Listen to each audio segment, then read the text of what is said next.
Universidad Autónoma Indígena de México. Toda la gente, todos los pueblos.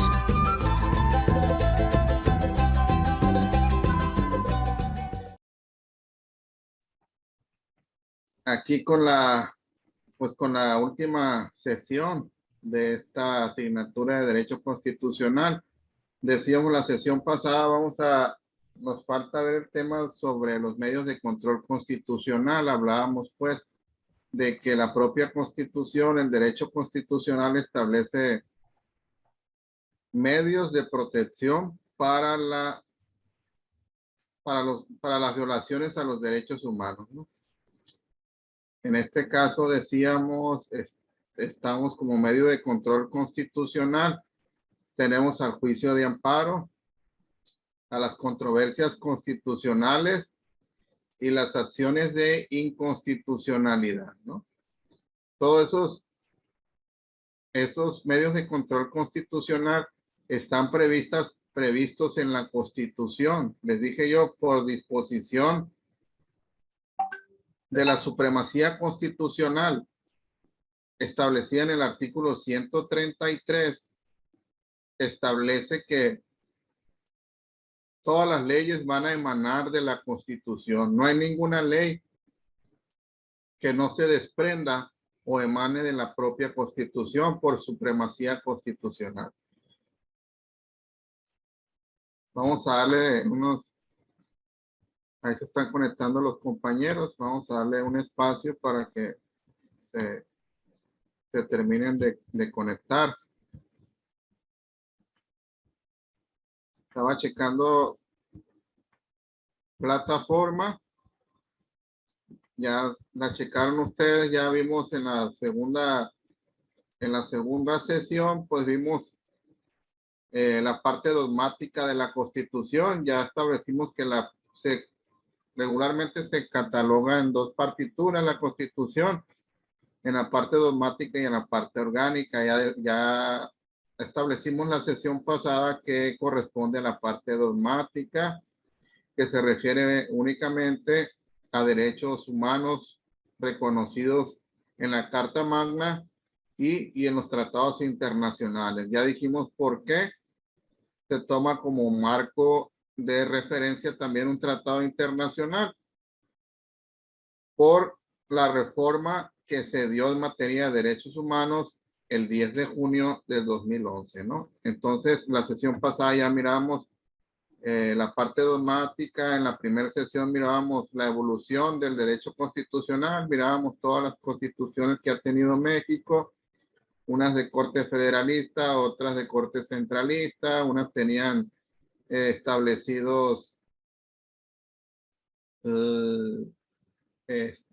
mirábamos que unas tenían la religión católica como la oficial. Ya miramos que fue hasta la de 1957 donde se establece esa laicidad, es decir, se separa el Estado de la Iglesia. Y ahí pues vimos cómo ha venido evolucionando las constituciones, nuestro Estado de Derecho, hasta caer a la Constitución que actualmente nos rige, que es la de 1917. Ya dijimos todas las reformas que ha sufrido o que ha tenido esta Constitución, aproximadamente 700 reformas dentro de sus 136 artículos, donde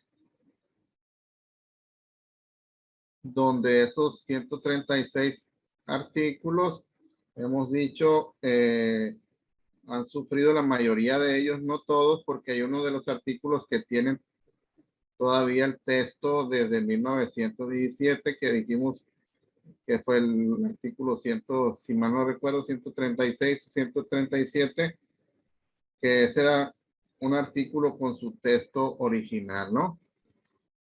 Vamos a ver de manera rapidita para abordar el tema que está en la unidad 4. La parte orgánica lo vamos a ver de manera rápida en este momento para terminar con el tema de los medios de control constitucional. Ya les decía yo, cuáles son esos medios que protegen a la Constitución, o cuáles son esos medios que están, más bien, que están establecidos en la Constitución, que protegen los derechos de las personas como medio de control constitucional.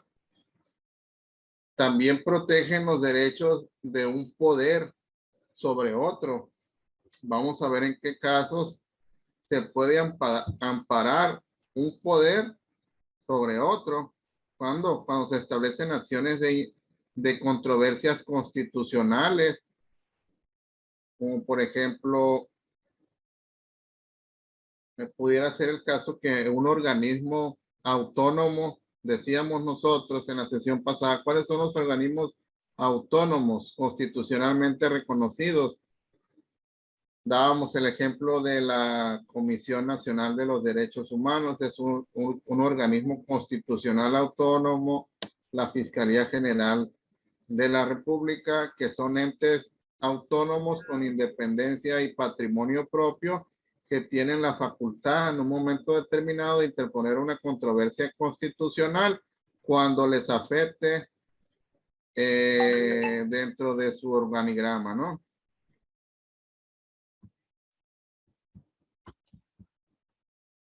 Entonces vamos a ver la parte orgánica de la Constitución. Ya decíamos que se refiere a la parte orgánica, se refiere a la estructura, se refiere a la conformación de los tres poderes en que recae el poder en México, ¿no?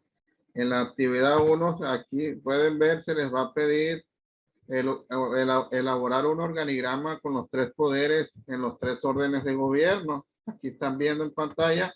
Pues ya sabemos que estos están contemplados en la parte orgánica, porque en la parte orgánica está todo lo referente a conformación, estructuración y todo lo que tiene que concierne a los tres poderes, a los organismos constitucionales autónomos. Entonces, de prima faz, tenemos de primera mano que los tres poderes ya sabemos todos de antemano que están constituidos por el Ejecutivo, el Legislativo y el Judicial. Ya sabemos la estructura de cada poder y la función que realiza cada poder. El judicial, pues ya sabemos que está representado por nuestro máximo tribunal en materia de justicia, que es la Suprema Corte de Justicia de la Nación, y está representada por 11 ministros de la Suprema Corte, donde uno de ellos es el presidente. 5 integran la primera sala y los otros 5 integran la segunda sala, que es la Suprema Corte. Está a su vez estructurada, que es el Poder Judicial de la Federación, a su vez está estructurada por tribunales colegiados de circuito, juzgados de distrito, que son los que conocen del juicio de amparo. Indirecto, conocen los juicios, los juzgados de distrito, y amparos directos conocen los tribunales colegiados de circuito. La Corte también conoce de los juicios de amparo. ¿Cuándo conoce la Corte de los juicios de amparo? Cuando hay un tema de relevancia social que la Suprema Corte ejerce la facultad de atracción para conocer de determinado caso. También conoce cuando se impugna la constitucionalidad de una norma general.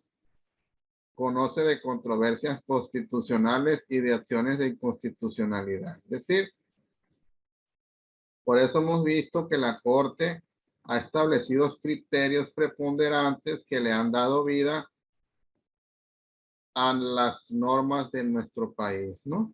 Ha establecido muchos criterios en todas las materias, porque la Corte conoce en todas las materias, con materia civil, en materia penal, en materia constitucional, en materia familiar. La Corte ha determinado criterios donde estos criterios hoy en día se llaman precedentes. Con la reforma a la ley orgánica del Consejo de la Judicatura Federal se llaman precedentes, que también se llaman jurisprudencia, que estas son las resoluciones que emite la Suprema Corte de Justicia de la Nación al hacer interpretación de distintos asuntos. Entonces, Para la actividad 1 creo que no se les va a dificultar para efectos de hacer un organigrama de cómo está estructurado los tres poderes o los tres niveles de gobierno. Los tres poderes, en este caso, vamos a centrarnos en el poder federal, ¿no? Ejecutivo federal, legislativo federal y poder judicial federal, ¿no? Hay una excepción, no sé si han establecido o ya se les explicó que a nivel federal tenemos diputados y senadores, de los cuales las dos cámaras, una se conoce como Cámara Alta y la otra como Cámara Baja, pero son los encargados del proceso de creación de las normas en nuestro país, y que hay 500 diputados, 300 electos por el voto directo que nosotros como ciudadanos elegimos cada vez que hay votación, y 200 que son electos por representación proporcional, es decir, que estos son por el número de votos que obtiene cada partido político. Por eso es la mayoría, muchas veces, si determinado partido político tuvo la mayoría de los votos, a ese partido político le van a tocar más diputados de representación proporcional, o bien se llaman plurinominal, ¿no? Y los senadores son 128 senadores. Y ya dijimos, el Poder Judicial, que es el otro poder, que es el que se encarga de administrar la justicia. Está la Suprema Corte como máxima autoridad del Poder Judicial, representada por los ministros, los tribunales colegiados del circuito, los jueces de distrito, ¿no? Y ahí están estructurados los tres niveles los tres poderes en el que recae el poder en nuestro país, ¿no? Y el Ejecutivo, pues no creo que ahí haya duda, porque pues está representado por el presidente de la República, quien es el que se encarga de la administración pública, que a su vez para su estructura, para su funcionamiento, tiene a su mando diversas secretarías de Estado para su buen funcionamiento. Entre ellas Secretaría de Gobernación, Secretaría de la Defensa Nacional, Secretaría de Seguridad Pública, todas las secretarías que auxilian al Poder Ejecutivo. Entonces, sobre la actividad 1, no creo que no va a haber problema para realizar ese organigrama. Maestro, ¿puedo hacer una pregunta? Mande. En el caso de las cámaras, ¿no? Tanto de la Cámara de Diputados como el Congreso de la Unión, para llevar un recorte en cuanto al número de integrantes, tendría que ser una propuesta ante el Senado, alguna iniciativa. Así es. Que por ley se tendría que votar, ¿no? Me imagino que tiene que haber muchas cuestiones, porque se tendría que rediseñar los distritos a nivel federal, ¿no? Pero sí se pudiera llevar a cabo. De hecho, yo escuché que había una iniciativa para efecto de reducir el número. En este caso. Detalle que está en la congeladora, nunca la pusieron en el pleno. Sí, pero sí se puede establecer como no. Yo creo que ahí tendría que haber acuerdos políticos, ¿no? Ahí esos son intereses. Son las coyunturas que le llaman electorales. Ok, gracias, maestro. Políticas. Bien, entonces voy a proyectar la Constitución directamente para ir viendo la parte orgánica, cómo está estructurado, que primeramente vamos a ver del 29, decíamos, la parte dogmática abarca hasta el artículo 29. Sin embargo, nos vamos a encontrar diversos artículos de la parte orgánica que también se pueden relacionar a derechos humanos, como por ejemplo el artículo 123, que se refiere a derechos sociales que están también establecidos como derecho humano de un trabajador. Sin embargo, estos ya quedan fuera del rango de la parte dogmática, pero no dejan de ser considerados como derechos sociales o derechos reconocidos, derechos humanos reconocidos tanto en la Constitución como en los tratados internacionales, ¿no? Y a partir del artículo 30, pues vamos a encontrar el capítulo segundo. Ya sabemos que es de los mexicanos sobre para adquirir la naturalización. La nacionalidad mexicana, el artículo 30 establece que se adquiere por nacimiento, por naturalización, y ya establece que son mexicanos por nacimiento los que nazcan en el territorio, los que nazcan en el extranjero, hijos de padres mexicanos, nacidos en territorio nacional, de padres mexicanos, nacidos en territorio nacional, los que nazcan en el extranjero, hijos de padres mexicanos por naturalización, los que nazcan también a bordo de embarcaciones o aeronaves mexicanas, o sean de guerra o mercantes, ¿no? Lo mismo pudiera aplicar si naciera, aunque no se contempla aquí, no sé, no lo alcanzo a mirar, maestro. Si nacieran en alguna embajada. Sí, sí. Sí, ¿verdad? Porque es territorio nacional. Así es. Okay.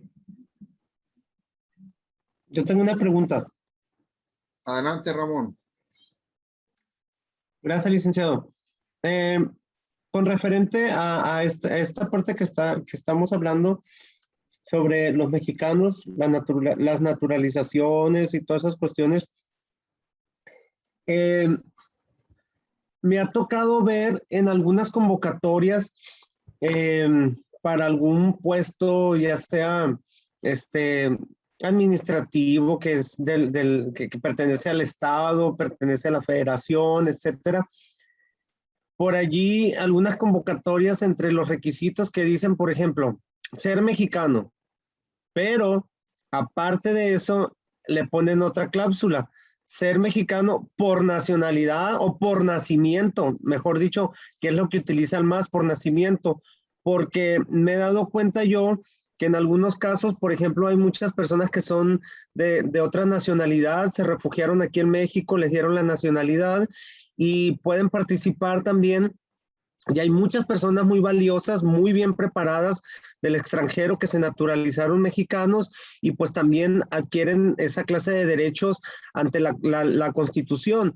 Pero la pregunta, una vez puesto el contexto, precisamente va orientada a eso, que una vez que una persona se naturaliza mexicano, entonces no adquiere los mismos derechos que cualquier otro mexicano por nacimiento, por lo que yo veo, porque si en convocatorias ponen, por ejemplo, ser mexicano, uno de los requisitos, ser mexicano, pero le ponen la cláusula por nacimiento, entonces ya se están excluyendo a las personas que se naturalizaron o se nacionalizaron mexicanos. Entonces allí, la persona que se naturaliza, no tiene los mismos derechos entonces que un mexicano nacido en México.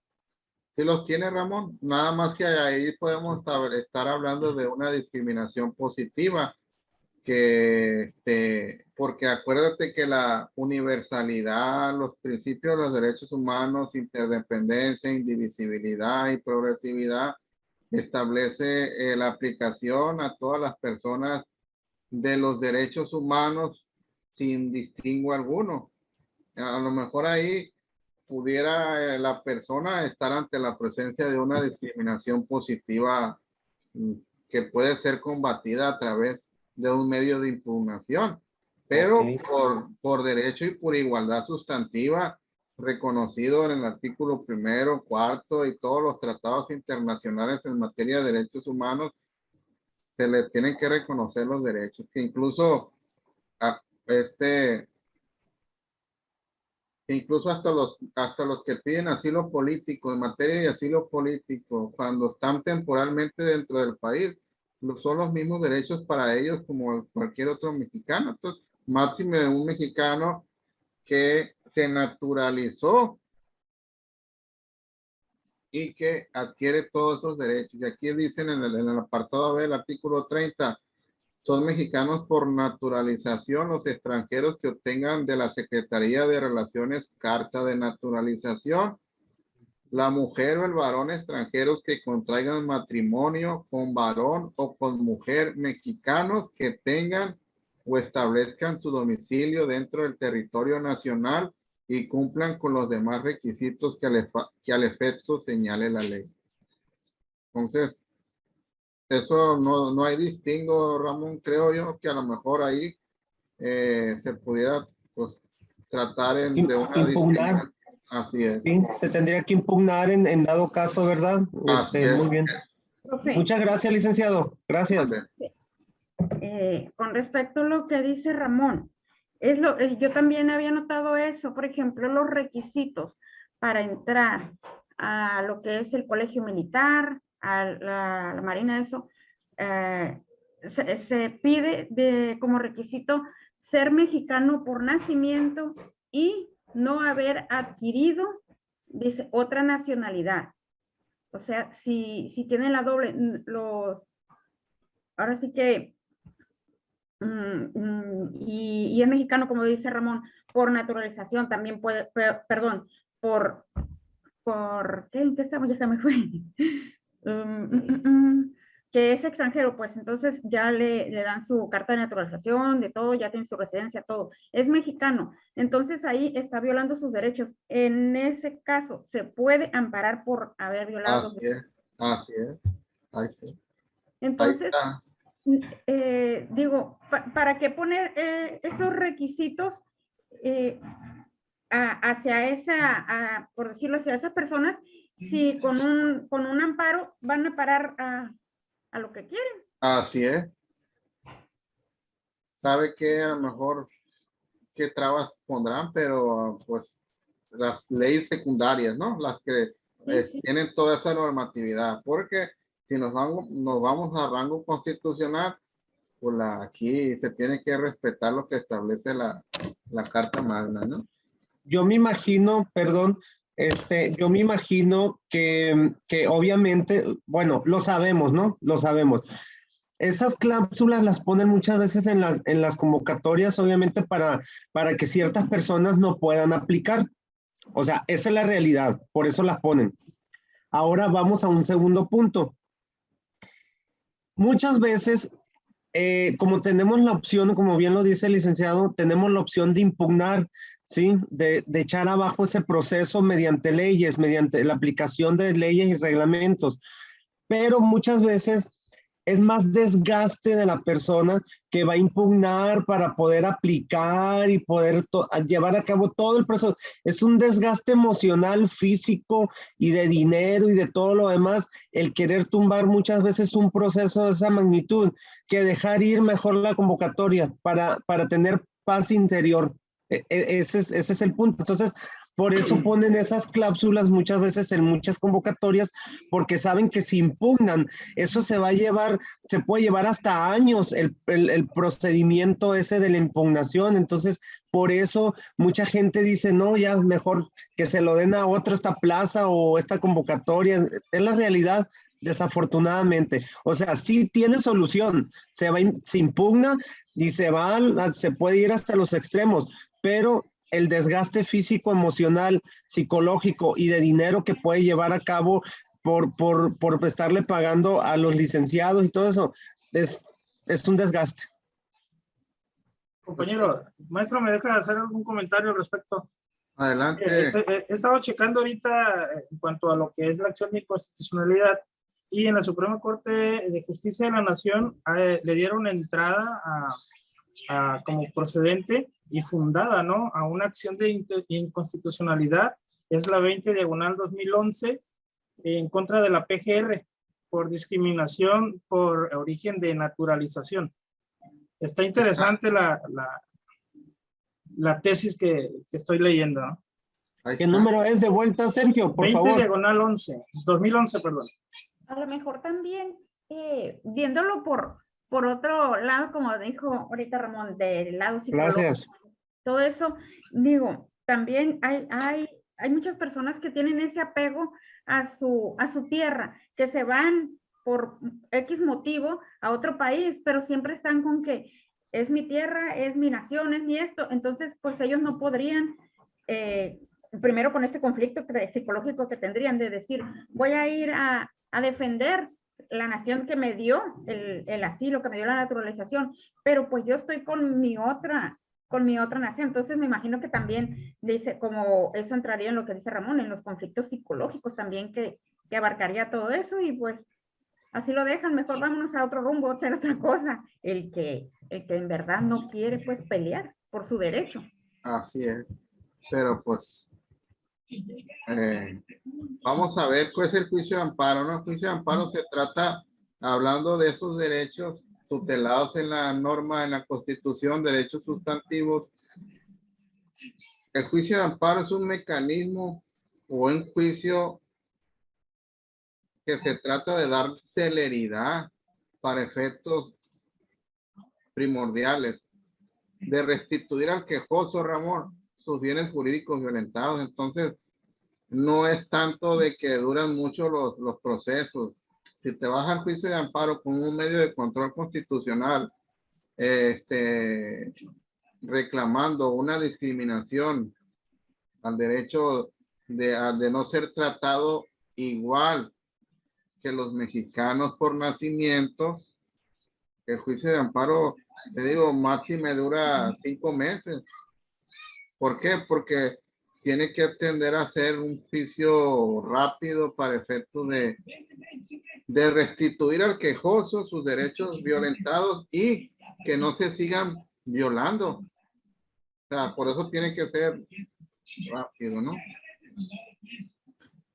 Entonces, pues vamos a ver más adelantito qué consiste este juicio de amparo, ¿no? Por lo pronto aquí también vemos las obligaciones de los mexicanos, de los extranjeros, de los ciudadanos mexicanos.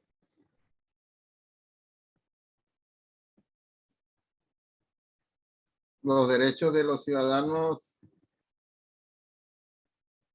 del ciudadano, ya sabemos los derechos políticos, ¿no? Que vienen aquí, derechos políticos, votar en las elecciones, poder ser votado, asociarse individual y libremente para en forma pacífica en los asuntos políticos,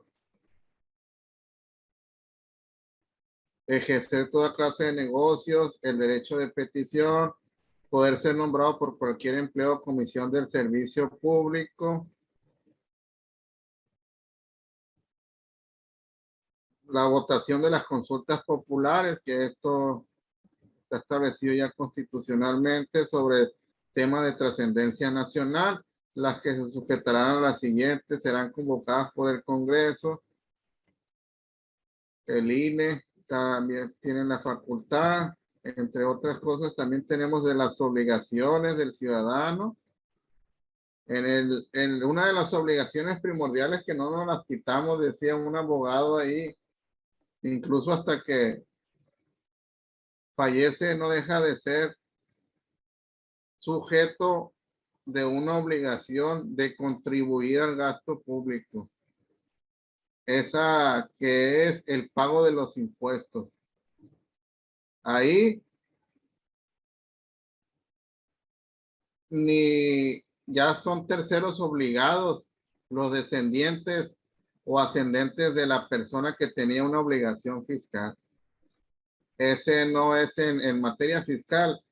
No, haz de cuenta que no se condona una deuda, no se condona una multa, sino que esta se le exige al tercero, ya sea un ascendente o un descendiente que tenga bienes para sufragar el pago de los que tenían derecho y que esa persona fallece.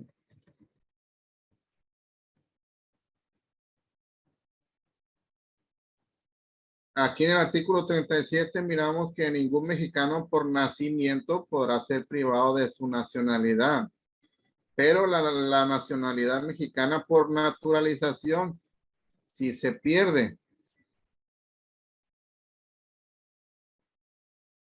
¿cuándo se pierde?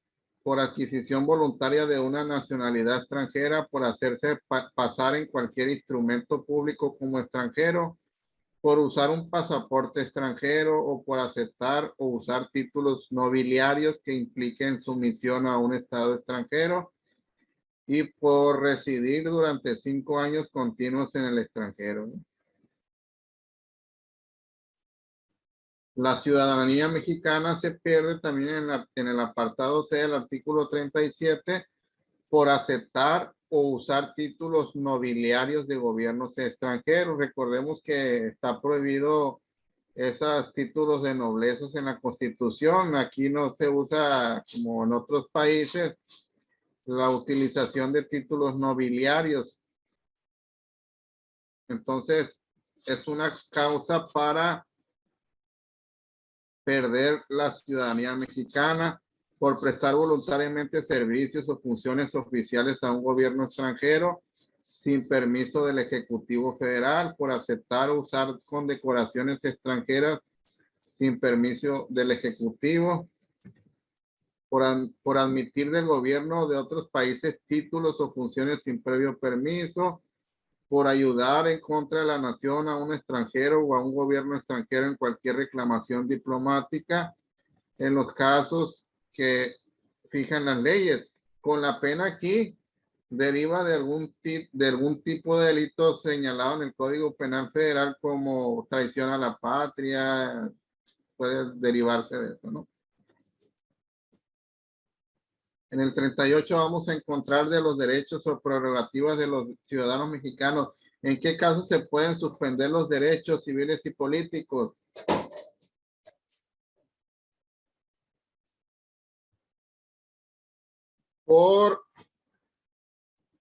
Por la extinción de una pena corporal. Cuando un juez le sentencia a una persona a una pena privativa de libertad, también va por consecuencia la suspensión de los derechos civiles y políticos reconocidos en el artículo 38 de la Constitución Política Mexicana. Es decir, durante el plazo que dure la pena, esa persona, si está privada de su libertad o que está cumpliendo una pena, no puede votar, no puede participar en elecciones populares. Esa persona también pierde sus derechos civiles, como cuáles, no puede ser albacea, curador, tutor, no, ese tipo de figuras, esa persona mientras esté suspendido de sus derechos no puede ser ese tipo de figura jurídica, ¿no? Aquí se suspende, no se pierde, únicamente se suspende, ¿no? Dice, por estar sujeto a un proceso y durante la extinción de una pena, así cuando ya se le sentencia y está cumpliendo una pena.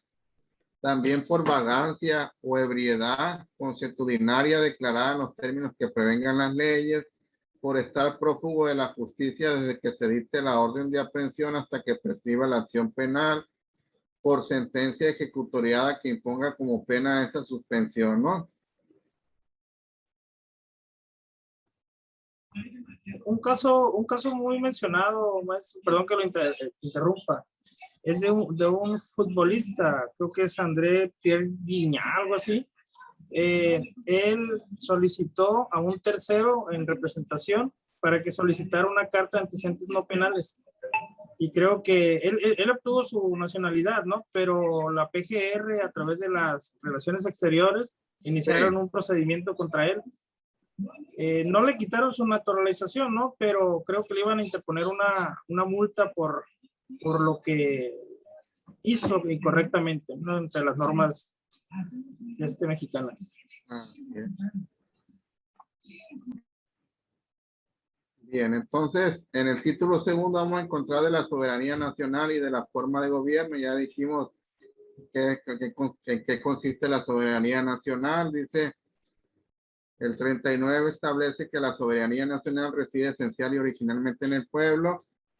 El 40 establece la voluntad del pueblo mexicano constituirse en una república representativa, democrática, laica y federal, compuesta por estados libres y soberanos en todo lo concerniente a su régimen interior, y por la Ciudad de México, unidos en una federación establecida según los principios, ¿no?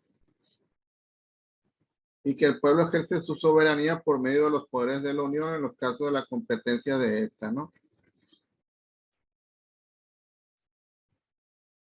Vamos a ir adelantando para que nos alcance a ver el otro tema, ¿no? Es para que se den una idea nada más de la parte orgánica nomás.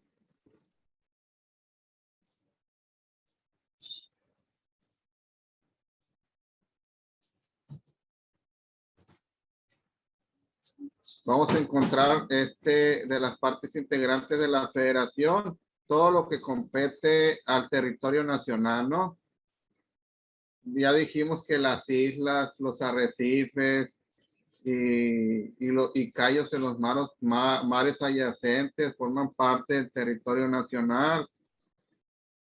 Las islas de Guadalupe, las islas situadas en el Océano Pacífico, Revillagigedo, dice, la plataforma continental y los zócalos submarinos de las islas, las aguas de los mares territoriales en la extensión y términos que fija el derecho internacional y las marítimas, el espacio situado sobre el territorio nacional con la extensión y modalidades que establezca el propio derecho internacional. Aquí viene una de las situaciones que dijo Sergio, que también pertenecen al territorio nacional, todas las embajadas que están en otros países.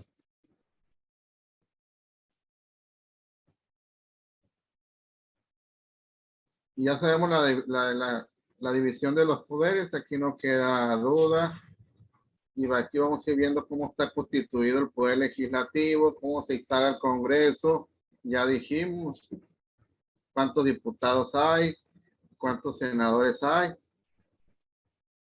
Vienen los requisitos para ser diputado, requisitos para ser senador. De la iniciativa que para proponer las leyes en nuestro país, que también están en la Constitución Política de Sinaloa. ¿Quién, el derecho por preferente, quién puede proponer iniciativa de leyes o decretos? El presidente de la República, los propios diputados y senadores, las legislaturas de los estados y de la Ciudad de México, y los ciudadanos a un número equivalente por lo menos al 0.13% de la lista nominal de electores en los términos que señalen las leyes, ¿no? Por eso cuando algún partido o representante de algún partido político quiere proponer una ley federal o una reforma a la Constitución, tiene que firmar, recopilar firmas. Si es una iniciativa ciudadana. Maestro, ¿por qué la iniciativa que ha promovido un partido sinaloense para los cambios de horarios nunca le han dado admisión dentro de la Cámara de Diputados? Que ahí la tienen en la congeladora, ¿no? Que mucha gente ha estado en desacuerdo en los cambios de horarios y no ha pasado nada. Pues puede ser, si ya reunió los números equivalentes que requiera, pues a lo mejor como lo que dijiste tú, los mandan a la congeladora y no les dan entrada. Pues, o sea, pero ahí qué intereses intervienen, o sea, realmente no vemos algún beneficio en cuanto a estar cambie y cambie los horarios, ¿no? Así es.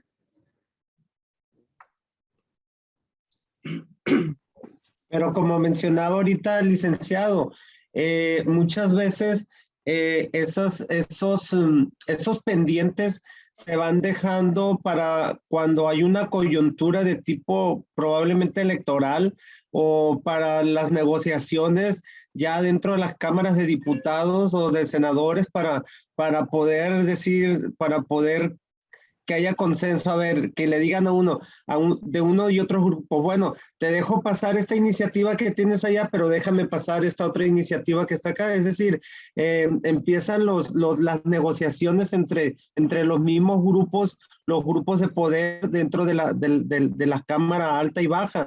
Entonces, yo quiero pensar más que nada que es coyuntura política y voluntad política, mejor dicho, el que no ha podido pasar, porque ya hay estudios que se hicieron con personas y con investigadores en donde se demuestra que no nos ayuda en nada el cambio de horario, y aparte de eso que económicamente tampoco nos ayuda. La zona norte de Sinaloa, lo que es Ahome, el Fuerte y Choix, pertenecemos a una región más árida que el resto del estado. Entonces, pues ahí está, hasta que haya voluntad de los grupos de poder dentro de las cámaras de diputados y de senadores. Yo creo que el problema reside que es un partido local, ¿no? Del estado de Sinaloa, para no nombrarlo como Sí, tal. sí, también. Y no ha tenido un empuje ante el gobierno, ¿no? Ante el gobierno federal, ante las cámaras, y que pues ahí está congelado, y los que estamos viendo los perjudicados somos nosotros. Incluso ha habido amparos ante el mismo Congreso de la Unión, pero pues no han progresado, ¿no? Ahí está la iniciativa. Bien, continuamos, ¿no? También vamos a encontrar facultades del Congreso, que es lo que tiene facultad el Congreso en el artículo 73. Vamos a encontrar la estructura del Poder Ejecutivo, las Secretarías de Estado y el Poder Judicial y su estructura, los requisitos para ser presidente de la República, los requisitos para ser ministro de la Suprema Corte de Justicia de la Nación como ente principal del Poder Judicial de la Federación, ¿no? Entonces, básicamente, eso es la estructura del poder de la parte orgánica de la Constitución. También vamos a encontrar la estructura en el artículo 115 constitucional de cómo debe estar estructurado el municipio. El municipio libre está regulado desde la Constitución. En el 115 vamos a encontrar toda la estructura para los municipios en nuestro país, ¿no? Entonces vamos a pasar al otro tema, que es los medios de control constitucional, que esto lo vamos a encontrar en la unidad 4. Que decía cuáles son, y los temas que vienen aquí: amparo directo e indirecto, recursos de inconstitucionalidad y controversias constitucionales. Con la reforma, y todo a qué voy, con toda la reforma que hemos dicho de la Constitución de 1917, las reformas hasta ahorita más importantes que se han presentado en la última década en el sistema jurídico mexicano, hemos dicho que las que tuvieron que ver con la trascendencia a la reforma a los derechos humanos de 10 de junio del 2011. De ahí se vino en escala primeramente la de 6 de junio del 2011, después de 10 de junio del 2011.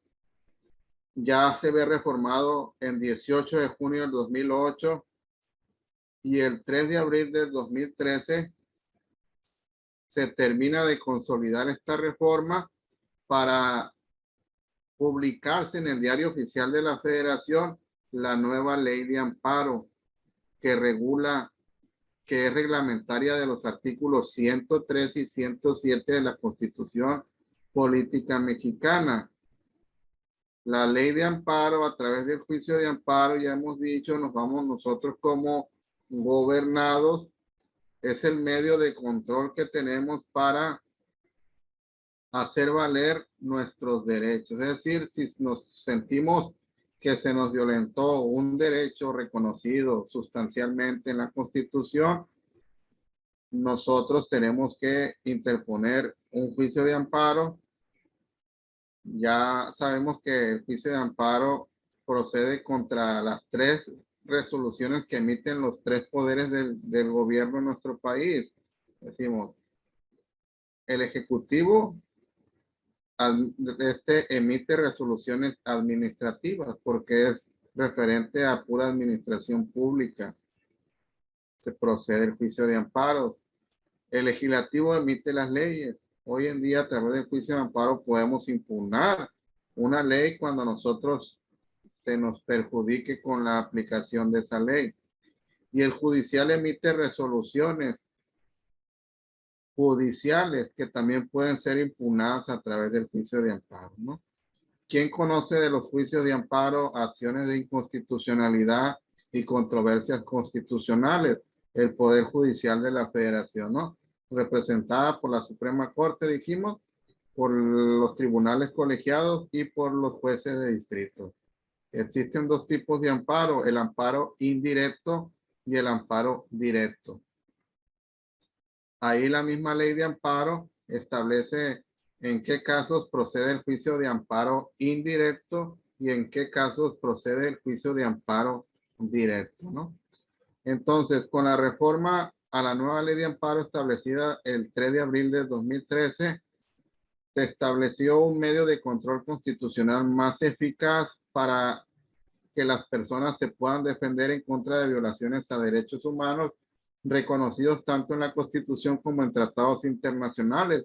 Y es un recurso más efectivo para efectos de restituirle al quejoso inmediatamente cuando la naturaleza del hecho lo permita, restituirle en el goce y ejercicio de sus derechos que fueron violentados con el acto de autoridad que se viene impugnando, ¿no? Se establecen figuras jurídicas en esta nueva ley de amparo, como por ejemplo el amparo colectivo, les decíamos en una sesión, cómo ahora el juicio de amparo lo puede promover una colectividad. Cuando se esté violentando un derecho humano reconocido en la Constitución que afecta a un interés difuso, un interés colectivo, podemos promover un juicio de amparo. Se estableció que el juicio de amparo no nada más procede contra acciones o actos de las autoridades, sino que procede contra omisiones. ¿Y cuáles son omisiones propiamente dichas? Una omisión, por ejemplo, todas las autoridades tienen el deber legal de contestarte cuando uno ejerce su derecho de petición, reconocido y tutelado en el artículo 8º constitucional. Entonces, una omisión de parte de una autoridad es que no te conteste esa petición que tú le estás haciendo por escrito. Entonces, aquí podemos promover un juicio de amparo por una omisión. Cuando la autoridad nosotros nos percatamos que está siendo omisiva de querer reconocer un derecho o no darme un derecho, procede el juicio de amparo. Más cuando la autoridad emite actos. Esos actos pueden ser de naturaleza positiva o negativa. Con más razón procede el juicio de amparo si ese acto me conculca a mí como gobernado mis derechos humanos reconocidos en la Constitución. Ojo, para efectos de que haya una afectación real y jurídica en un derecho, también se establece en la nueva ley de amparo dos tipos de intereses, un interés jurídico y un interés legítimo. El interés jurídico es el que está precedido por el interés simple, es decir, cuando el acto de la autoridad te viola a ti directamente, Sergio Pérez, esa resolución. Entonces, yo tengo que acreditar un interés jurídico que ese acto me está violentando mis derechos humanos, pero hay un interés legítimo también. Cuando ese acto u omisión de la autoridad afecta derechos difusos de una colectividad. Por ejemplo, el derecho a un medio ambiente limpio, lo que dijimos en la sesión pasada, si por ejemplo en la instalación de una fábrica va a establecer una afectación a una colectividad, todos podemos establecer un interés legítimo. ¿Por qué? Porque todos tenemos derecho a un medio ambiente limpio, plasmado en tratados internacionales y en la Constitución. También estableció, entre otras cosas, para irle adelantando, que el juicio de amparo no nada más procede contra entes de gobierno. Hoy en día el juicio de amparo también procede contra personas particulares. ¿Cuándo? Cuando los actos u omisiones de esas personas particulares violen los derechos humanos de las personas. Un ejemplo puede ser la trabajadora de una fábrica que se ampare contra del gerente, porque hay unas fábricas que no sé si todavía se aplica. Hay unas fábricas que cuando la persona sale embarazada la despiden injustificadamente. Entonces, ahí puede haber una discriminación que ella puede impugnar directamente al gerente a través del juicio de amparo, porque ese acto de esa persona se asemeja a los actos de una autoridad como una discriminación. También se estableció, entre otras cosas, la figura del tercero interesado. El tercero interesado es una persona ajena al juicio, pero que le afecta directa o indirectamente el acto que se está impugnando a través de esta vía constitucional.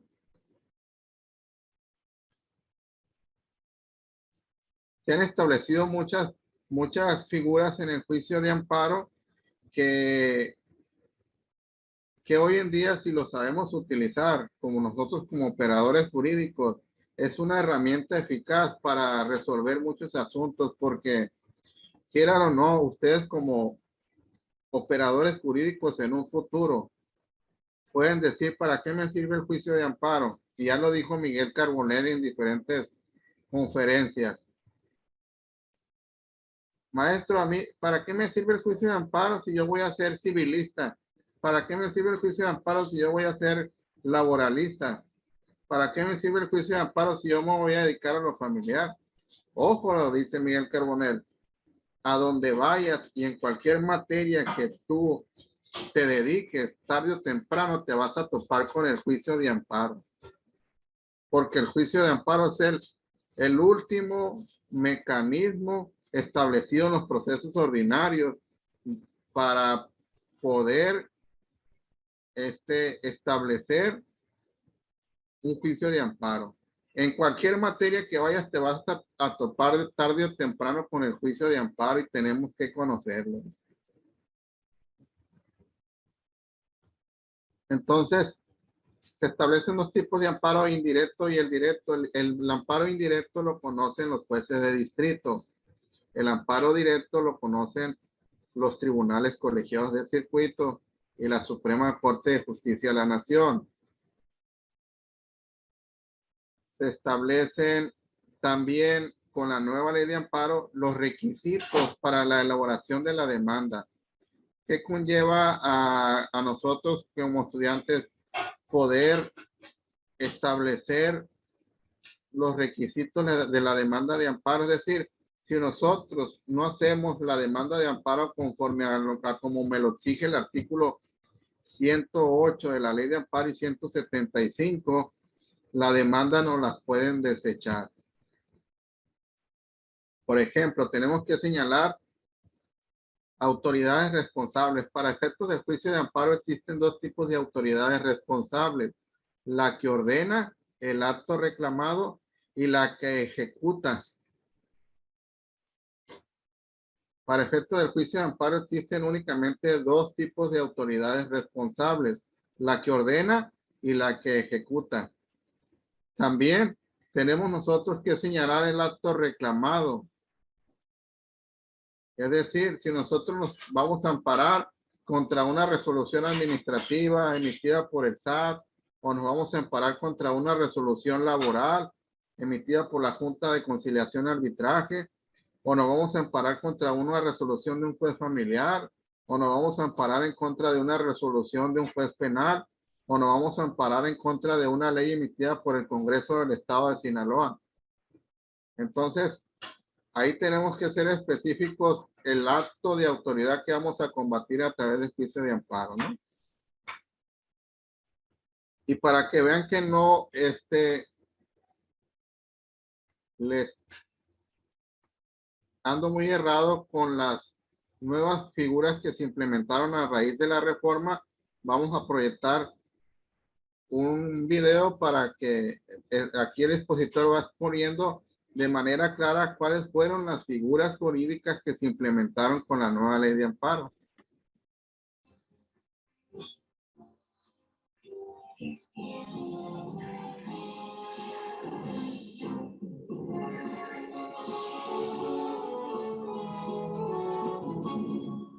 En abril de 2013 entró en vigor una nueva ley de amparo. Fueron abrogadas normas que teníamos desde 1936. El objetivo, contar con una legislación acorde con la evolución de la sociedad mexicana, congruente con las reformas constitucionales en materia de derechos humanos. ¿Qué ha sucedido en estos primeros años de aplicación del nuevo juicio de amparo? Hoy haremos un balance sobre la ley de amparo y vamos a platicar sobre los cursos que imparte la Escuela Judicial en esta materia. Soy Verónica González, comenzamos.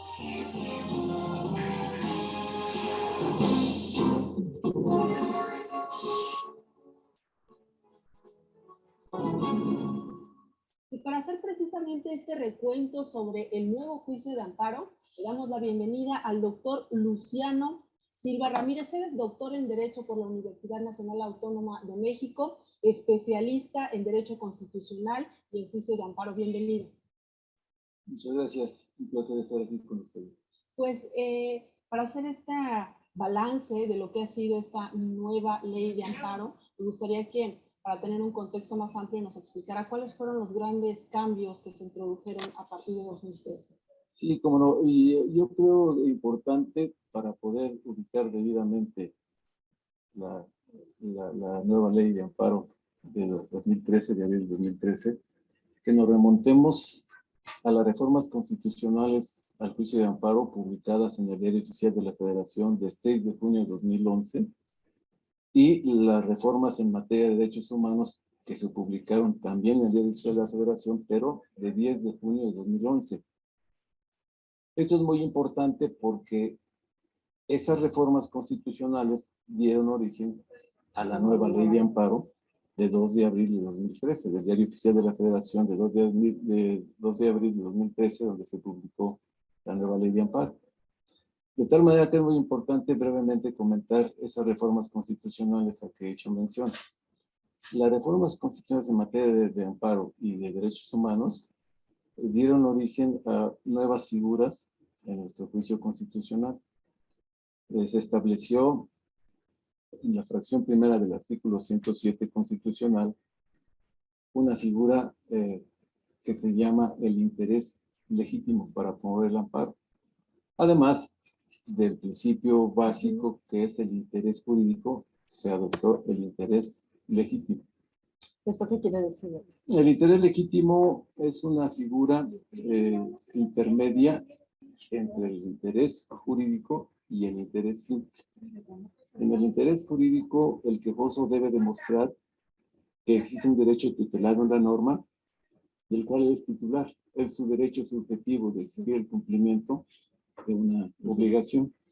Pero además debe demostrar que resiente un daño y perjuicio de manera directa y personal en esos derechos tutelados en la norma cuya titularidad le pertenece.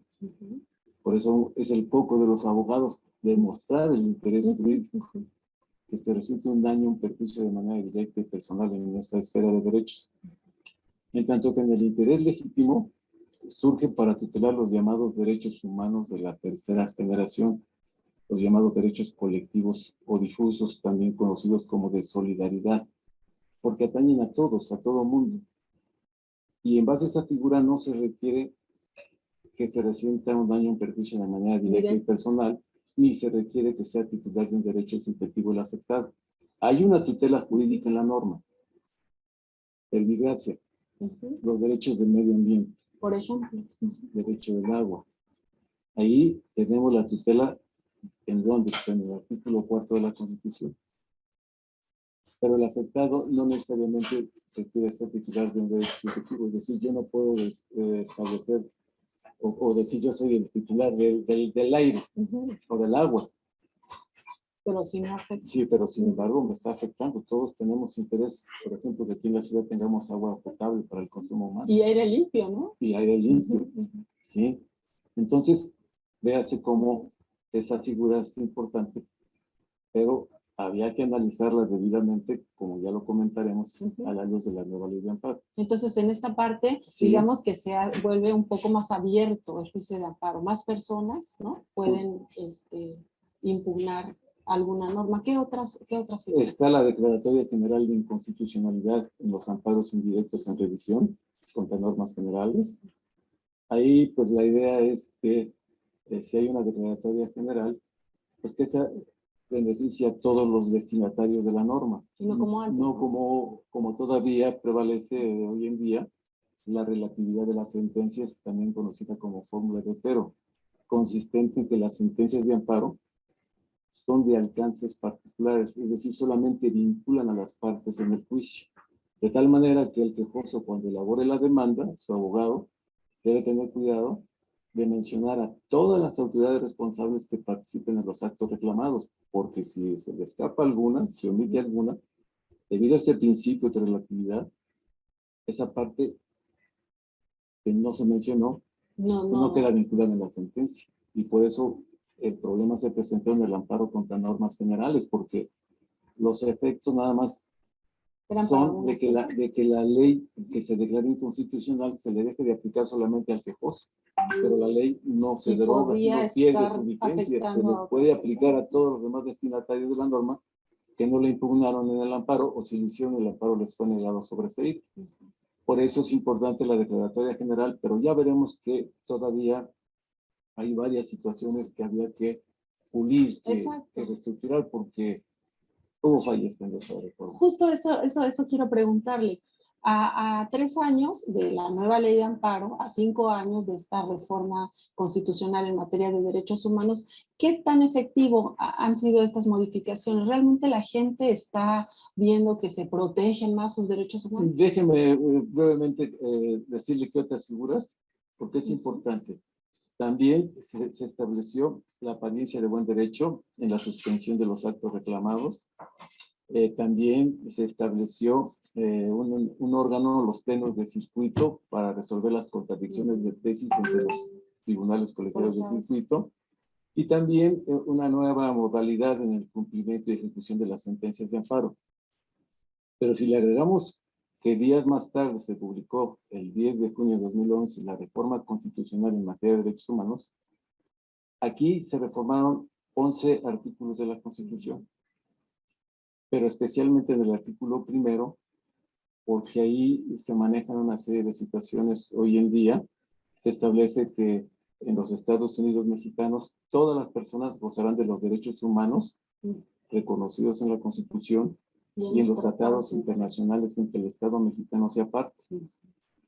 Pero luego en el segundo párrafo se hace referencia a un principio llamado pro homine, una interpretación conforme del principio pro homine, es decir, que las normas relativas a los derechos humanos deben de interpretarse de conformidad con esta Constitución, y los tratados internacionales de la materia. Ya no dice en los que el Estado mexicano sea parte. No, en materia de la materia en favor de las personas. Doctor Silvano, vamos a hacer una pausa y regresamos con más comentarios sobre este tema y esta pregunta que le hacía, ¿no? ¿Cómo ha impactado en el ciudadano esta protección de los derechos humanos? Vamos a la pausa y también más adelante le tenemos un resumen de las actividades académicas de la Escuela Judicial, así que no se vaya, regresamos con más. Regresamos.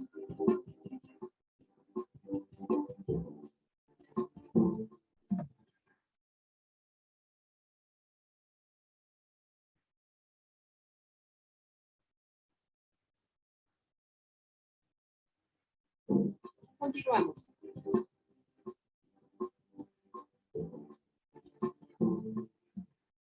Veamos ahora de qué se habla en las aulas de la Escuela Judicial. Tenemos una síntesis de las actividades académicas y regresamos con más comentarios sobre el tema de hoy, el nuevo juicio de amparo.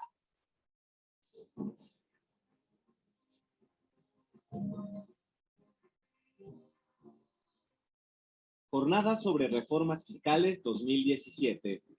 Durante 3 días, conversando con el doctor Luciano Silva Ramírez sobre el tema del nuevo juicio de amparo y nos quedamos en esta parte en que vamos a concluir con las figuras que se modifican, que se introducen en nuestra nueva ley de amparo. Sí, decía yo que la reforma en materia de derechos humanos, la reforma constitucional es muy importante, porque ahí se establece en el segundo párrafo del artículo primero la interpretación conforme y una figura muy importante, el principio pro homine. Decíamos nosotros que ahí se dice que las normas relativas a los derechos humanos se interpretarán de conformidad con la Constitución y en los tratados internacionales de la materia, favoreciendo en todo tiempo a las personas la protección más amplia. Ya no dice los tratados en que el Estado mexicano sea parte, sino de la materia, es un abanico amplísimo. Y esto ha dado margen a una serie de situaciones, porque yo he comentado que en esa reforma era conveniente también haber reformado el artículo 133, porque en el 133 se establece la supremacía de la Constitución, pero sobre todo la teoría monista nacionalista, la prevalencia del derecho interno sobre el derecho externo. De ahí que la Corte, tratando de interpretar los alcances, pues ha emitido varios criterios. En un principio se estableció que las leyes federales y los tratados internacionales tenían la misma jerarquía normativa. Luego se modifica el criterio y se establece tratados internacionales, se ubican jerárquicamente por encima de las leyes federales y en un segundo plano de la Constitución.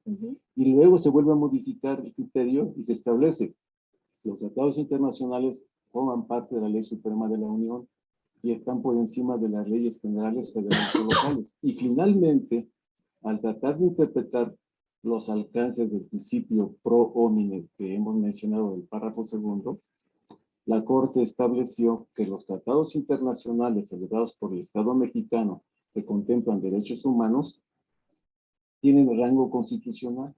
Es decir, están a la par de la Constitución, pero a la vez recula y dice, salvo cuando existan restricciones o limitaciones constitucionales, porque entonces prevalece la Constitución y los tratados están supeditados a la norma fundamental.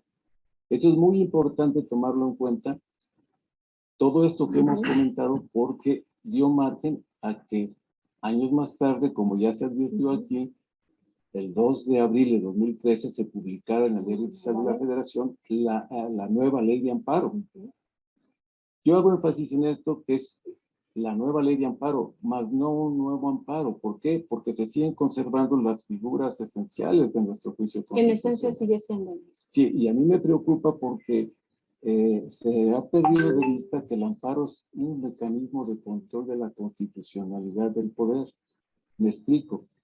El amparo fue establecido en la propia Constitución para controlar al ejercicio del poder. Es decir, si el Poder Legislativo con sus leyes, el Ejecutivo con sus reglamentos o el Poder Judicial con sus sentencias violan la Constitución y violan los derechos fundamentales, los derechos humanos de los gobernados, de los particulares, estos tienen el amparo para impugnar esos actos del poder público.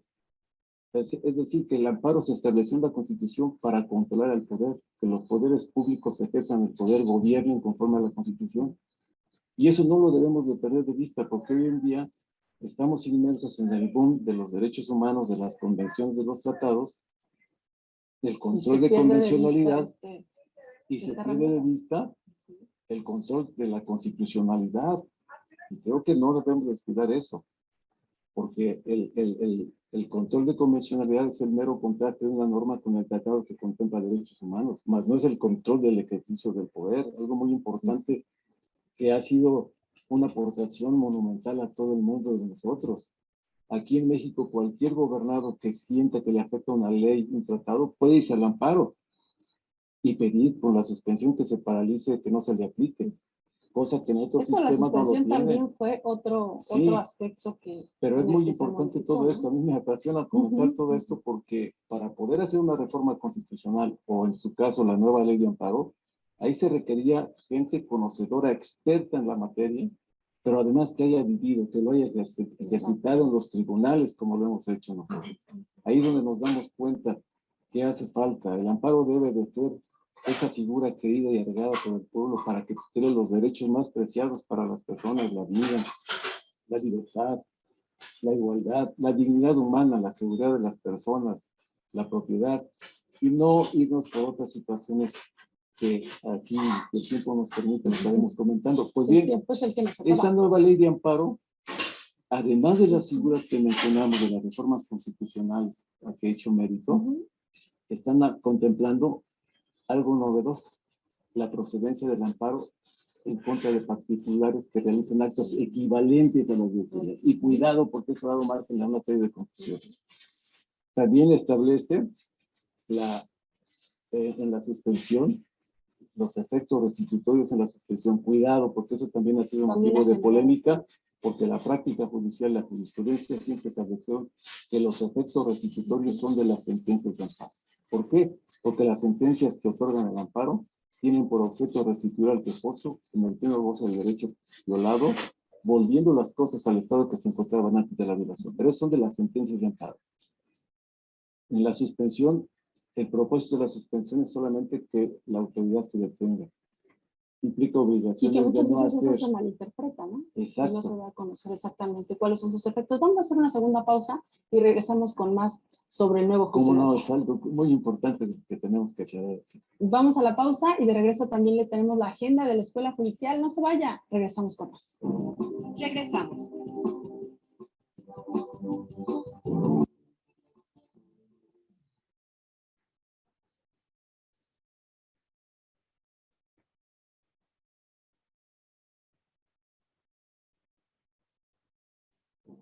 Continuamos.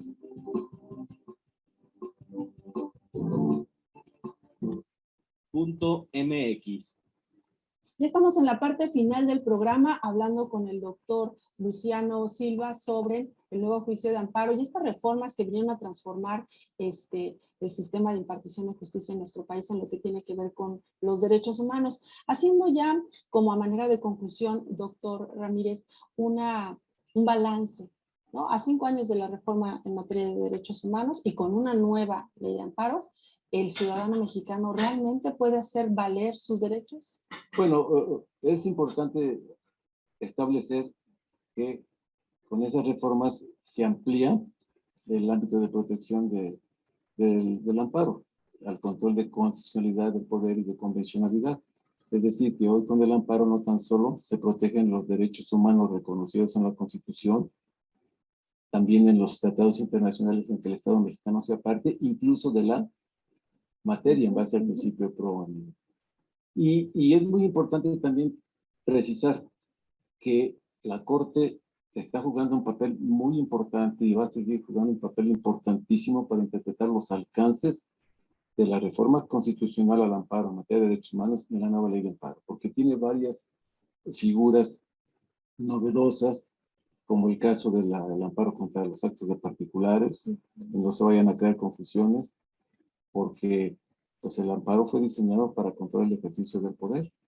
Claro que no se soslaya, que hay ocasiones en que algunos entes que la jurisprudencia llamó auxiliares de la administración pública, personas físicas o morales, que en virtud de una concesión, de una autorización a licencia, realizan funciones propias del Estado. Y en esa función puede ser que vulneren los derechos fundamentales, los llamados derechos humanos, y entonces ahí sí se establece la procedencia del amparo, pero no en todos los casos, porque las controversias entre particulares deben de resolverse en las instancias y vías correspondientes ante los tribunales ordinarios competentes. Entonces ha habido cuestiones muy importantes, avances, pero, repito, ¿En qué aspectos, como para ser muy esquemáticos, ¿no? ¿En qué puntos se tendría que trabajar? bueno, se tiene que trabajar, en primer lugar, en establecer debidamente los alcances en cuanto a cuándo son realmente actos equivalentes a los de autoridad, porque la ley en el artículo 5º, fracción segunda, no establece una clasificación de esos actos de autoridad que realizan los particulares. Y también debe de trabajarse bastante sobre el interés legítimo, porque el interés legítimo surgió por tutelar los derechos del medio ambiente. Estos llamados de tercera y generación. que en muchas ocasiones los vulneran las personas morales, por ejemplo, los grupos mineros que explotan las minas y contaminan las aguas, y entonces... O los complejos turísticos, ¿no? Como ha ocurrido en Cancún. Y ahí había que analizar debidamente, porque si no se va a hacer una serie de confusiones de que cualquier persona va a querer interponer amparo contra cualquier otro particular, cuando que son conflictos entre particulares que tienen relaciones de coordinación, no de supra-subordinación, y esas se deben de ventilar ante los tribunales ordinarios competentes. Pues dejamos ahí, como se dice sobre la mesa, estos dos puntos, ¿no? El del interés legítimo y la parte de promover amparos en contra de actos de particulares. Y antes de que termine el programa, yo quisiera que nos diera alguna reflexión sobre la capacitación. Usted en su trayectoria como académico, ¿no? ¿Cómo es que se tiene que enseñar ahora el nuevo juicio de amparo? No solamente para los estudiantes, ¿no? Sino también para los operadores del sistema jurídico. Es una pregunta muy interesante porque nosotros tuvimos la experiencia de impartir los cursos. Bien, eso ya se refiere a otra situación. En sí lo que quería yo que ustedes se percataran es que qué bondades trae esta reforma, y el expositor establece bondades y contras que también se pudiera malinterpretar con la nueva ley de amparo. Hasta ahorita no ha habido ninguna reforma a la ley de amparo, está vigente tal como se publicó en el Diario Oficial de la Federación en abril del 2013. dice el expositor, falta mucho para hacer para adecuar el modelo de control constitucional acorde a los tratados internacionales y acorde a los derechos humanos. Y retomando los tipos de amparos que existen, decíamos, había dos tipos de amparos, los podemos tramitar por la vía indirecta y por la vía directa. La vía directa procede contra resoluciones definitivas que ponen fin al proceso, como por ejemplo contra las sentencias que se dictan en los procesos ordinarios, donde la ley establece recursos de apelación, por ejemplo, contra una resolución de segunda instancia, contra algo que ya está juzgado, algo que ya está, cosa que ya ha sido cosa juzgada, procede el juicio de amparo directo. El juicio de amparo indirecto, perdón, procede contra resoluciones que se efectúan de sentencias definitivas, laudos, como por ejemplo, y ahí nos enumera la ley de amparo en el artículo 17 constitucional. Puede ser contra resoluciones de mero trámite, contra resoluciones que me afectan a mí, mi derecho humano plasmado en la Constitución. Aquí les decía, establece y lo conocen los jueces de distrito, el indirecto y el directo de los tribunales colegiados. La ley de amparo en el artículo 17 establece diversos plazos para poder promover el juicio de amparo, ya sea el directo o el indirecto. Entre ellos, el plazo más común que conocemos para promover el juicio de amparo es del de 15 días, ¿no? A partir de que nosotros tengamos conocimiento de la resolución que nos afecte nuestros derechos reconocidos en la Constitución, ¿no? Por regla general, el plazo son de 15 días para promover a partir de que nosotros somos sabedores de esa resolución. Sí establece otros plazos como el de 30 días cuando se refiere a derechos de parcelarios o comuneros. Hay una excepción, no se establece plazo para promover el juicio de amparo, es decir, lo puedo promover en cualquier término cuando yo reclamo una orden de aprehensión, cuando yo reclame un acto reclamado de aquellos establecidos en el artículo 22 de la Constitución Política Mexicana, consistentes en actos de incomunicación por parte de las autoridades, incomunicación, intimidación, tortura. Ahí no hay plazo. Ahí es hay una excepción a la regla. Ahí no hay plazo ni temporalidad para promover el juicio de amparo. Otra de las figuras jurídicas que establecen los juicios de amparo, la suspensión del acto reclamado. ¿Qué es la suspensión del acto reclamado? Es decir, yo como quejoso, al momento de interponer el juicio de amparo, yo puedo pedir la suspensión del acto reclamado. Es decir, la suspensión tiene un efecto paralizador en contra de esa resolución que estamos impugnando, es decir, en contra de ese acto de autoridad. Yo pido al juez de distrito que me conceda la suspensión para efecto de que las cosas se mantengan en el estado que guardan las cosas. Es decir, que no se me siga violentando mi derecho humano. Es decir, que un stop sobre ese acto, que ya no siga caminando. Como por ejemplo, en materia civil, que me notifican a mí día y hora para llevar a cabo un lanzamiento. Un lanzamiento se llama en materia civil ya que cuando se te embargó, ya se adjudicó el bien, ya se remató. Ahora, yo como la persona que actor, para hacer efectivo todo, pido que a la gente una orden de lanzamiento, es decir, que la saquen del domicilio y me restituya a mí el juez de lo civil de ese bien que yo me adjudiqué.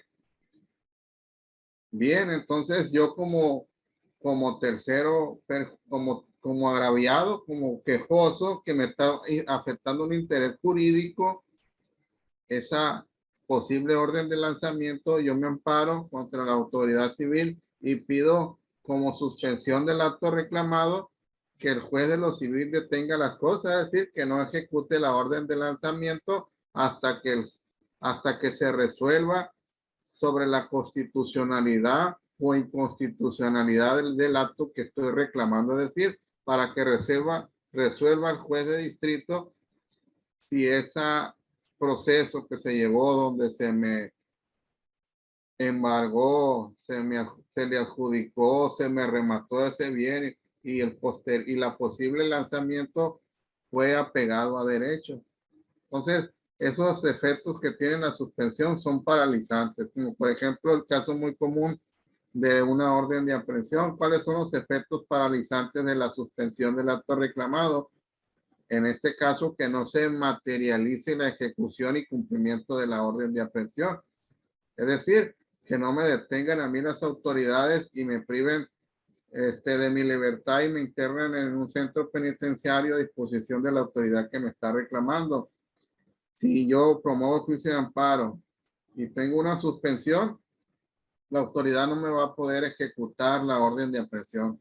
La autoridad ejecutora, por ahora les decía yo, para efectos del juicio de amparo existen dos tipos de autoridades, la ordenadora y la ejecutora, la que ordena el acto de autoridad que estamos impugnando, llámese juez, llámese Cámara de Diputados, las que realizan el acto, y las ejecutoras, las que tratan de ejecutar ese acto. Por ejemplo, en una orden de aprehensión, ¿quién ordena? El juez. ¿Quién la ejecuta? Policía Ministerial. Una orden de lanzamiento en materia civil, ¿quién ordena? El juez familiar. ¿Quién la ejecuta?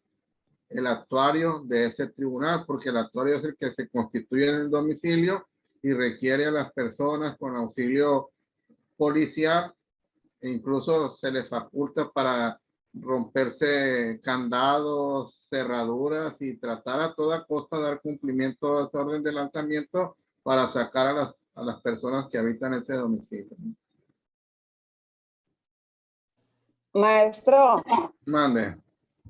disculpe, por ejemplo, en un embargo, si la persona del problema no está, huye, pero están otras personas, parientes, ¿pueden meterse así aunque estén esas personas? Si hay una autoridad judicial, sí. Ah, necesitan una orden judicial. Así es, en este caso, Presentarse. una orden de lanzamiento por autoridad civil para efectos de embargar, ¿no? Para efectos de hacer un tipo de un lanzamiento, ¿no? Ya caso distinto sería una orden de cateo, que eso es en otra materia, ¿no? Pero para efectos de que te embarguen y te lancen, es decir, te saquen de tu domicilio, quien esté, esa diligencia, si está debidamente fundada y motivada y emitida por una autoridad judicial, quien esté a toda costa van a tratar de lanzarte, es decir, sacarte. ¿Por qué? Porque también se le faculta para que se auxilie de policías en caso de disturbio, para que rompan candados, cerraduras, todo eso. Maestro, ¿y no violan los derechos de esas personas? Por ejemplo, el problema es de X persona y yo la rento, un ejemplo. O sea que ahí lo que pelean es la propiedad, lo que esté dentro de la propiedad. Pues la propiedad en sí, que pues es el bien inmueble. Ojo, diste con algo muy cotidianamente que pasa en la actualidad. Cuando va la autoridad y trata de ejecutar un lanzamiento, hay terceros ajenos, moradores, que por X o Y tienen un contrato de arrendamiento con el dueño o propietario original del bien inmueble. Ahí si los moradores exhiben ese contrato de arrendamiento, creo que la diligencia ya no se ejecuta hasta que el juez de lo civil resuelva resuelva en lo conducente esa situación respecto a que hay un tercero ajeno que está como en calidad de posesionario derivado de un contrato de arrendamiento. Entonces ahí como que la situación cambia. Ah, ok. Así es. De acuerdo. ¿Alguna otra pregunta que tengan? Ya prácticamente nos quedan 3 minutos para cerrar la sesión. Como les decía, hoy ya están las 4 unidades para irlas. Yo tengo una pregunta. Adelante, Ramón. Sí, breve, va a ser muy rápido, muy breve. Resulta que ahorita que estábamos hablando de los amparos, me vino a la mente lo de la consulta la planta de amoníaco. Estaban hablando en las noticias, en los noticieros, que hay 6 amparos ante, pues que por eso está detenido lo de la construcción y todo lo demás de la planta. ¿Es legal que sigan haciendo consultas habiendo 6 amparos que tienen detenida la construcción de la planta? Pues constitucionalmente sí puede ser legal, pero al final del día, si una autoridad judicial, en este caso, juez de distrito, que tiene conocimiento de esos juicios de amparo, tiene detenida la construcción por una suspensión. Ahorita hablamos de la suspensión, porque uno de los efectos del juicio de amparo es detener las cosas en el estado que se encuentran. En este caso, a lo mejor hubo una suspensión del acto reclamado, es decir, que no se siguiera construyendo. Aunque esa consulta popular saliera como saliera, si hay una traba por parte de una autoridad que impida la materialización, no se debe de realizar por motivo de esos amparos que dice están en trámite, ¿no? Hasta que no se resuelva en definitiva y causa ejecutoria el oficio de amparo. Ok. Es lo que en derecho procede porque, pues, como te digo, las violaciones incluso si una persona viola, una autoridad viola una suspensión concedida por el juez de distrito, por un tribunal colegiado de circuito, comete un delito por violación a la ley de amparo. Ok. Muy bien. Maestro, ya nada más una pregunta que tiene que ver ya con los tiempos de la evaluación de la materia. ¿Hasta cuándo tenemos para subir todas las actividades? ¿Para cuándo les parece a ustedes? Pues el de la materia anterior nos dio lo que fueron los días de la semana y 2 semanas completas, que estaríamos diciendo que sería, creo que para el 10 de diciembre. Serían las 2 semanas completas ya más estos días que están transcurriendo, que es lo que nos dio el maestro de la asignatura anterior. No sé si los compañeros digan otra cosa y usted nos pueda respaldar con ese periodo, porque a lo que veo son bastantes actividades por unidades, ¿no? Hey. Prácticamente he estado revisando la de la 4ª unidad. Ahorita les voy a pasar al grupo la Constitución y la Ley de Amparo. En la Constitución vienen las controversias constitucionales y acciones de inconstitucionalidad en el artículo 105. Ahí dice, realice 2 resúmenes de 7 cuartillas. Únicamente van a ser de 3 cuartillas para que no se extiendan mucho, ¿no? En la unidad 4. Hay un artículo que descargué, maestro. Se lo doy. Okay. Hay un artículo de la Suprema Corte de Justicia de la Nación de juicio de amparo, dice índice sistemático. Vienen muchos términos técnicos, está hablando de la acción de inconstitucionalidad, la Constitución y todos esos términos que nos está pidiendo la cuarta unidad. Por ahí lo subo también al grupo para compartirlo. Está bien. ¿Qué les parece? Estamos a 23. ¿Les parece para, yo pienso que como es cierre de año, a lo mejor me piden las calificaciones, no sé, es algo. ¿Qué les parece para el día 5 de diciembre? 5 de diciembre. Estamos hablando de, a ver. 7 más 12 días más. No, el 5 de diciembre sería una semana entera. Una semana entera. Pues yo creo que pues serían las 2 semanas enteras, ¿no? Mejor, ¿qué les parece si el 7? Para que sean los 15 días completos. El 7. El 7. El 7. Para Sí, 2 igual, semanas, pues. el semestre cierra el 9. Viene un periodo de acreditaciones normal para un periodo escolarizado, que sería como del 12, 13, algo así, ¿no, compañero Ramón? Sí, más o menos. Nosotros nos vamos de vacaciones como el 20, entonces ahí todavía hay tiempo, maestro. No sé, la universidad a lo mejor tiene un poquito de margen por lo que representa la siguiente asignatura. Bien, Sí, entonces, es verdad. el 7, para el día 7. Ok. Ok, 7. Gracias.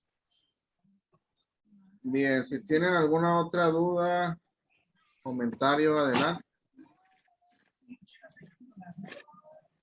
Ahorita mando la Constitución, la ley de amparo. Ok, maestro. Gracias y buenas noches a todos, compañeros. Bien, Cuídense si no mucho. hay otra duda, estamos pendientes por cualquier duda en el chat. Espero haya sido de su agrado estas 3 sesiones referente a derecho constitucional. Le decía, juicio de amparo es muy extenso y muy bonito el juicio de amparo, pero van a llevar una materia exclusiva del juicio de amparo, donde ya van a ver los pormenores, ya van a ver, van a escudriñar todo lo que concierne al juicio de amparo. Entonces, ahorita lo vimos de manera general, ¿no? Muy Porque bien. es parte de la asignatura en la unidad 4, pero ustedes van a llevar especialmente lo que se refiere a juicio de amparo. Entonces, va a ser más adelante. Por mi parte sería todo. Espero pues haya sido entendible la clase, les haya quedado un poco de aprendizaje, que es la finalidad, ¿no? Del facilitador, de tratar de transmitir lo poco o mucho que uno en su experiencia y en la práctica ha adquirido, ¿no? Muchas gracias, licenciado. Gracias, maestro. Ahí vamos a estar pendientes y que pasen buenas noches, y estamos pendientes el chat sobre las dudas de la plataforma. Claro que Muchas sí, muchas gracias. Gracias, Muchas maestro. Cuídense gracias. mucho. Ahí Gracias. estamos. Buenas noches. Gracias, buenas noches. Adiós. Bye. Nos vemos. Bye.